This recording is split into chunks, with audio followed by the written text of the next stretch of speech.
تو ہم ناجائز نہیں بتا رہے، لیکن ہم یہ ضرور بتائیں گے کہ دنیا کی ساری چیزیں ایسی بنائی ہیں کہ ایک آدمی بھی اگر سیکھ لے تو اگر کسی محلے کے لوگ یہ کریں کسی گاؤں کے کہ ہم تو سب کو ڈاکٹر بنائیں گے اور سب کو ڈاکٹر بنا کے بٹھا دیا مداری پور میں، سارے دن سارے ڈاکٹر مکھی ماریں گے، اس کے علاوہ کچھ نہیں۔ کیوں؟ اس لیے کہ آپ اللہ کے نظام میں گڑبڑی پیدا کریں۔ اللہ نے تو اس دنیا کا نظام ایسا بنایا، کچھ مکان بنانے والے ہوں، کچھ بنوانے والے ہوں، کچھ نبض دکھانے والے ہوں، کچھ دیکھنے والے ہوں، کچھ موبائل ٹھیک کرانے والے ہوں، کچھ کرنے والے ہوں، سارے لوگ ایک کام کریں گے تو اللہ کے نظام میں گڑبڑی۔ تو دنیا کی ساری چیزیں اللہ پاک نے ایسی بنائی ہیں، ایک آدمی اگر سیکھ لے تو سینکڑوں کا کام چل جائے گا۔ اب غور سے سننا جو میں کہہ رہا ہوں، مسلمان کے لیے دنیا کی اکیلی کتاب ہے قرآن، قرآن، قرآن۔ اس میں اگر کسی محلے میں اور گاؤں میں 100 مسلمان رہتے ہیں اور 99 نے قرآن پڑھنا سیکھ لیا، ایک نے نہیں سیکھا، تب بھی مسلمانوں کا وہ محلہ کامیاب نہیں قرار دیا جا سکتا، ناکام ہے، ناکام۔ اکیلی کتاب ہے قرآن کریم کہ جس میں پرسنٹیج پر کام نہیں چل سکتا۔ ڈاکٹر تو ایک بن گیا، سب کی چیکنگ ہو گئی، موبائل ایک نے ٹھیک کرنا سیکھ لیا، سب کے موبائل ٹھیک ہو گئے، لیکن اگر باپ قرآن جانتا ہے تو بیٹے کا کام نہیں چلے گا، شوہر اگر قرآن جانتا ہے تو بیوی کا کام نہیں چلے گا، بیوی اگر قرآن جانتی ہے تو شوہر کا کام نہیں چلے گا، ماں اگر قرآن جانتی ہے تو بیٹی کا کام نہیں چلے گا۔ اس سے زیادہ بڑی بات میں نہیں کہہ سکتا کہ اگر 100 مسلمان کسی جگہ رہتے ہیں اور ان میں سے 99 قرآن پڑھنا جانتے ہیں اور بس ایک نہیں جانتا، تب بھی وہ مسلمانوں کا محلہ کامیاب نہیں، ناکام۔ لہٰذا دنیا کی ساری چیزیں سکھائیے، دنیا کے سارے شوق پورے کیجیے، دنیا کی اعلیٰ سے اعلیٰ تعلیم آپ حاصل کرائیے۔ ڈاکٹر بننا کتنا ضروری ہے، ڈاکٹر بننا آپ کو اندازہ نہیں ہے، اب تو سب کو اندازہ ہوگا۔ سب کے گھر میں لوگ بیمار ہوتے ہیں، سب کو لے کے جانا پڑتا ہے، پتہ نہیں کہاں کہاں، کیا صورتحال ہے ڈاکٹروں کی، کیا صورتحال ہے، ان سے نہ بھاؤ کیا جا سکتا ہے، جو بتا دیا وہ بس کسی کی جان جا رہی ہے اور انہیں خدمت کا جذبہ آمادہ نہیں کر رہا کسی کا۔ صورتحال کیا ہے؟ ہماری خاتون ولادت کے موقع پر جاتی ہے، ضرورت نہیں ہے آپریشن کی، ایک مرتبہ ادھر سے کر دیا، دوسری مرتبہ ادھر سے کر دیا اور کہا تیسری مرتبہ بچہ کرو گے تو جان کا خطرہ ہے، زبردستی۔ آپ یقین جانیے 14-15 سال پہلے میں راجستھان میں پڑھاتا تھا اور جہاں میں پڑھاتا تھا تو وہاں سے 80 کلومیٹر دور ایک شہر تھا، مجھے خبر ملی وہاں اس قسم کے کیس ہو رہے ہیں، یہ صورتحال ہے اسپتالوں میں مسلمان خواتین کے ساتھ۔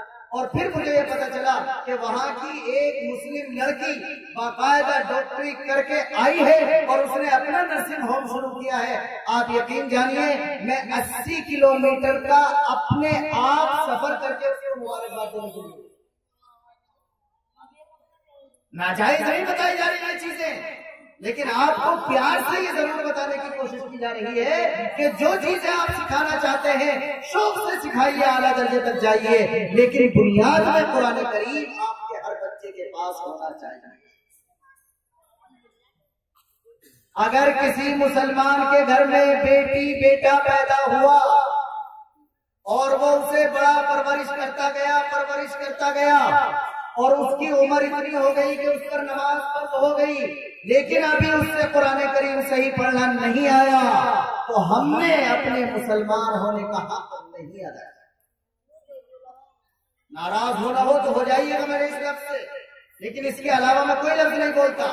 مسلمان کے گھر میں وہ بچہ جس نے مسلمان باپ کی انگلی پکڑ کر چلنا سیکھا ہو، جس نے مسلمان ماں کا دودھ پی کر غذا حاصل کی ہو، وہ 15 سال کی عمر کو پہنچ جائے اور اس سے پہلے اس سے قرآن کریم پڑھنا نہ آئے تو اس مسلمان نے اپنے مسلمان ہونے کا حق نہیں ہے،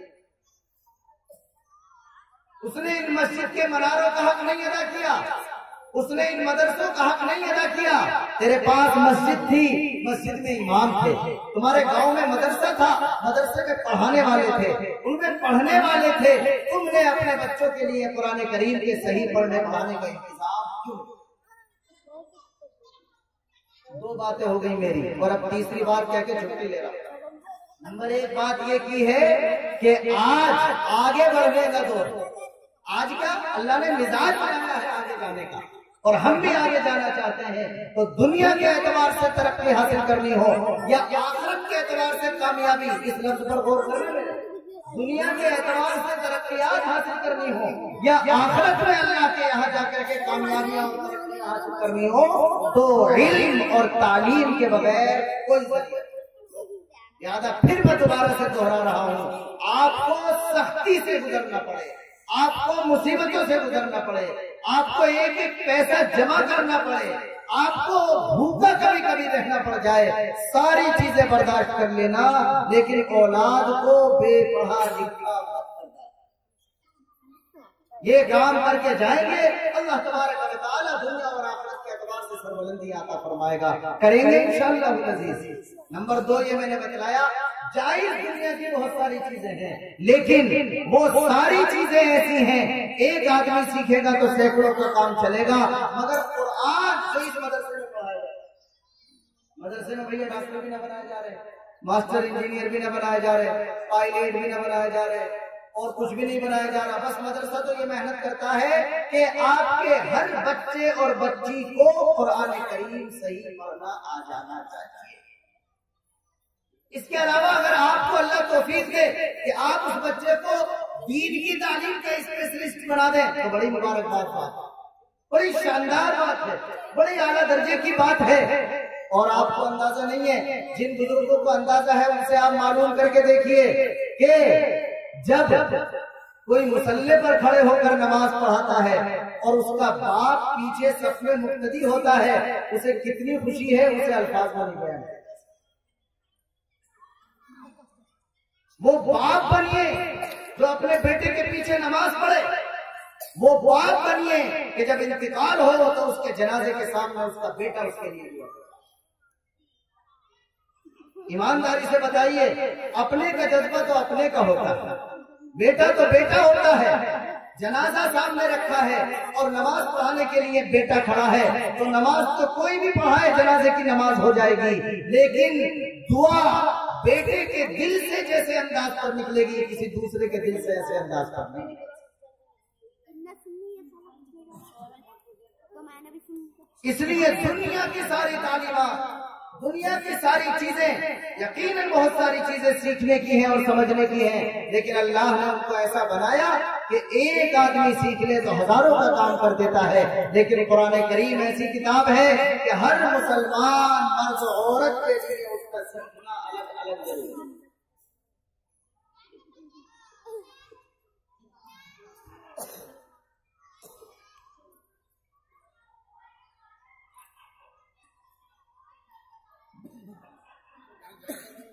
جی تیسری اور آخری بات، جو ماں باپ اپنے بچوں کو فل ٹائم مدرسے میں بھیج کر پڑھا رہے ہیں وہ قابل مبارکباد ہے کہ ان کا بیٹا حافظ بنے گا، ان کا بیٹا قاری بنے گا، ان کا بیٹا عالم بنے گا، اور جو حافظ قاری عالم بن گیا تو اس سے بڑی دنیا کی اور کوئی دولت نہیں ہو سکتی۔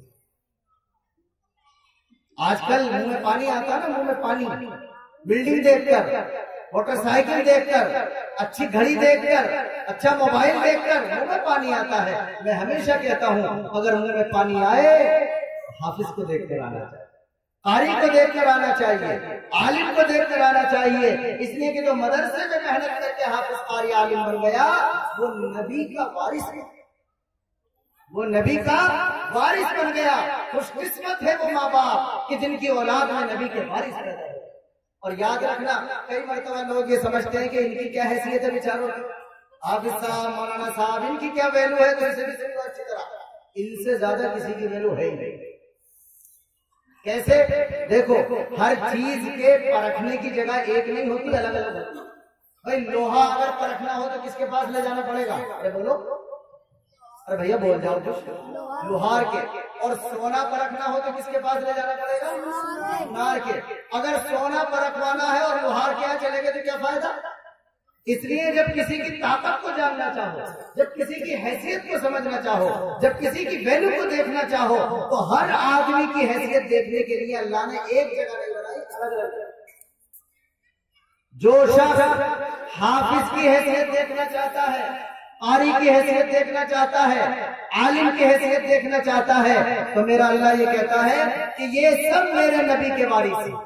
حافظ، قاری، عالم میرے نبی کا وارث ہے، اور میرے نبی کا جو وارث بن گیا اس کی حیثیت دیکھنے کے لیے میں نے کسی انسان کا گھر نہیں بنایا، بلکہ میں نے اپنا گھر یعنی مسجد کو بنایا. کسی منتری کے یہاں جاؤ، کسی بڑے والے آدمی کے یہاں جاؤ تو ممکن ہے حافظ جی کو کرسی بھی نہ ملے بیٹھنے کے لیے، ممکن ہے بیچاروں کو بالکل دروازے کے پاس جا کر جگہ ملے کھڑے ہونے کی، اور وہاں دیکھ کر آپ یہ سمجھ لیں کہ ان کی کوئی حیثیت نہیں ہے، تو آپ دھوکہ کھا گئے. ان کی حیثیت دیکھنے کے لیے منتری صاحب کی بیٹھک نہیں ہے، ان کی حیثیت اگر دیکھنی ہو تو اللہ کے گھر میں مسجد میں جائے. مسجد میں کیا ہوتی ہے ان کی حیثیت؟ کیا ہوتی ہے مسجد میں ان کی حیثیت؟ صفیں لگی ہوئی ہیں، سارے کے سارے نمازی بیٹھے ہوئے ہیں. گاؤں کے لوگوں سنو، جب سارے لوگ صفوں میں بیٹھ جاتے ہیں تو پیچھے سے اگر کوئی بڑا والا نیتا بھی آ جائے نا اور کندھے پہ ہاتھ رکھ کے آگے بڑھنا چاہے تو آدمی لڑنے مرنے کے لیے تیار ہو جاتا. کہتا میاں بڑھ گئے بڑے بھاری نیتا، جگہ آگے لینی تھی تو پہلے سے آگے بیٹھنا چاہیے تھا. کیا طریقہ ہے صاحب آپ کا؟ مسجد کسی کے باپ کا گھر نہیں، اللہ کا گھر ہے. جس نے مسجد بنوائی ہے وہ بھی اگر بعد میں آ کر آگے بڑھنا چاہے گا تو لوگ اسے برداشت نہیں کریں گے.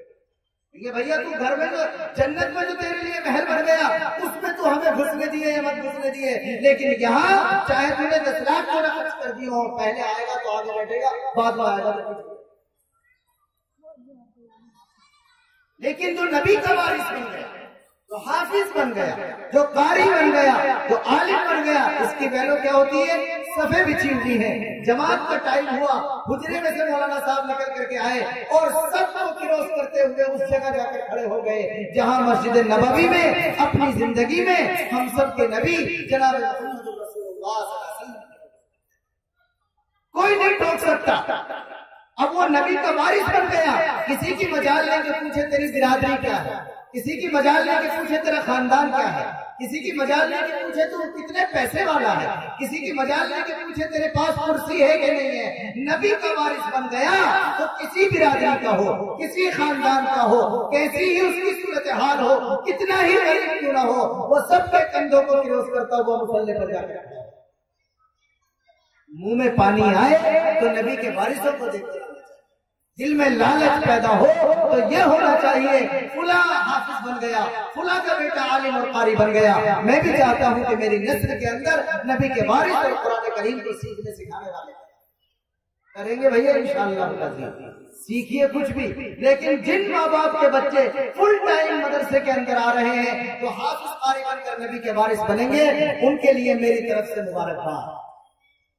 لیکن جن ماں باپ کے بچے مدرسے میں نہیں آ رہے بلکہ اسکول میں جا رہے ہیں، گھبرانا مت، ناجائز اور حرام نہیں کہہ رہا، لیکن ذمہ داری ان ماں باپ کی زیادہ بڑھ گئی. یاد رکھیے، ان ماں باپ کی ذمہ داری زیادہ بڑھ گئی جن کا بچہ فل ٹائم اسکول جا رہا ہے. اب اسکول کاروبار بن گیا، اسکول ایسا بن گیا آج کے دور میں کہ وہ بچے کو ٹائم ہی نہیں دیتا. جن کے بچے اسکول جا رہے ہیں تو آپ ذرا دیکھنے میں جا رہے ہوں گے، کہیں نہ کہیں بچے جاتے ہوں گے، یا تو ہمارے مسلمان بچے پڑھتے نہیں، پڑھتے بھی ہیں اور 98% اسکول چلے جاتے ہیں. صورتحال اسکولوں نے ایسی بنا دی ہے کہ صبح بچے کو اٹھایا جائے گا، ناشتہ پانی کرا کے بستر اس پر بستہ لاد دیا اور جب یہ اسکول کی گاڑی آ گئی، یہ پورا جگہ اسکول میں جانا، وہاں سے آئے گا، ماں جلدی کھانا کھلائے گی اور اس کے بعد پھر دوسرا بستہ ٹانگے گی کہ ٹیوشن ہو گیا. اس کے بعد تھکا ہارا آئے گا تو پھر کھانا کھلایا جائے گا، ہوم ورک کرایا جائے گا، کل کا کام کرایا جائے گا، تھپک کے سلا دیا جائے گا. وہ ماں باپ جن کے بچے فل ٹائم اسکول جا رہے ہیں وہ کان کھول کے اچھی طرح سن لیں کہ کم از کم اپنے بچوں کے لیے دینی تعلیم کا 1-2 گھنٹے کا پارٹ ٹائم انتظام کریں، اور اپنے مدرسے کے محترم صاحب سے کہیں مسجد کے امام صاحب سے کہیں کہ ہمارا بچہ اسکول جاتا ہے، آپ ایک کلاس ایسی بنا دیجئے جو فلاں ٹائم سے فلاں ٹائم تک 1 گھنٹے کے لیے ہمارے بچوں کے لیے ہو. آپ کو الگ سے استاد رکھنا پڑے تو رکھیے. ہم اتنے لوگ ہیں جن کے بچے آئیں گے اور ہم اس استاد کو تنخواہ دیں گے، ہم اس استاد کی تنخواہ دیں گے. ہمارا بچہ اسکول جاتا ہے، حسن پور جاتا ہے، فلاں جگہ جاتا ہے، فلاں جگہ جاتا ہے، شام کو جب آتا ہے 1-2 گھنٹہ ہم آپ کے لیے دیں گے. آپ پڑھانے والا رکھیے جو قرآن کریم پڑھائے، اس کی تنخواہ ایکسٹرا ہم سب کر دیں گے. لیکن ہمارے بچے قرآن کریم کریں گے انشاءاللہ العزیز. ورنہ تو نہ تربیت ہو رہی ہے نہ تعلیم ہو رہی ہے. صبح کو ماں جب اٹھاتی ہے بچے کو تو یہ نہیں کہتی بیٹا اٹھ جا نماز کا ٹائم ہو گیا، یہ کہتی بیٹا اٹھ جا اسکول جانا. تو بیچارہ صبح کو اٹھ رہا ہے تو کان میں اسکول، رات کو سو رہا ہے تو کان میں اسکول، صبح شام دوپہر ہر وقت اسکول اسکول اسکول. اس کے علاوہ اسے نہ تربیت کا پتہ، نہ نماز کا پتہ، نہ قرآن کا پتہ.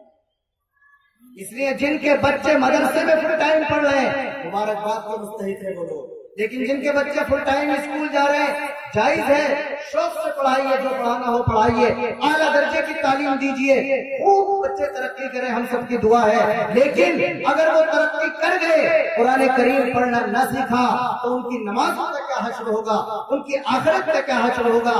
وہ آپ کے لیے نماز جنازہ پڑھنے کے قابل ہوں گے کہ نہیں ہوں گے؟ وہ کل کو آپ کے لیے قرآن کریم پڑھ کے انسان ثواب کریں گے کہ نہیں کریں گے؟ اس کی کوئی گارنٹی آپ کے پاس.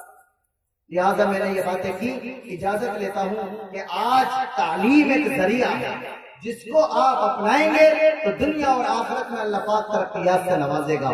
نمبر 2، سیکھنے کی بہت ساری چیزیں ہیں، لیکن قرآن ایک ایسی کتاب ہے جس کا سیکھنا ہر مسلمان مرد و عورت کے لیے اور ہمارے گھروں کے بچوں کے لیے بالغ ہونے سے پہلے صحیح طور پر سیکھ لینا ضروری ہے. اور نمبر 3، جن کے بچے مدرسے میں آ رہے ہیں بہت اچھا وہ نبی کے وارث بنیں گے. لیکن جن کے نہیں آ رہے یا تو وہ بھی فل ٹائم مدرسے میں بھیجیں، اور اگر نہیں بھیج رہے تو ان کے لیے قرآن کے صحیح پڑھائے جانے کا انتظام کرنا ان ماں باپ کے لیے سب سے پہلی ذمہ داری ہے.